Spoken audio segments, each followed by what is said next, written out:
நம் ஒவ்வொருவருக்கும் தாய் தந்தை யார் என்று தெரியாமல் இருக்கலாம். நமக்கு ஒரு பெயர் கூட இல்லாமல் நாம் இருந்து விடலாம். குப்பை தொட்டி குழந்தைகளை உதாரணமாக எடுத்துக்கொள்ளுங்கள்.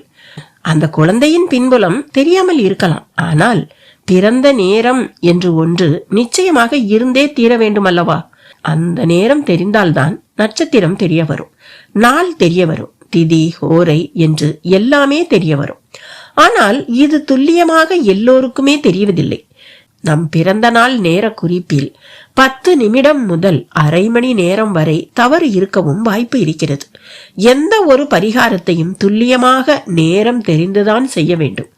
அப்படி செய்ய முடியாத நிலையில் 48 நாள் கணக்கெடுத்து தினமும் செய்யும் போது, தினமும் உபவாசமும் இருந்திடும் போது, நாம் பிறந்த அந்த நட்சத்திர நேரமும் காலமும் கட்டாயம் என்றாவது ஒரு நாளில் வந்துதானே தீர வேண்டும்.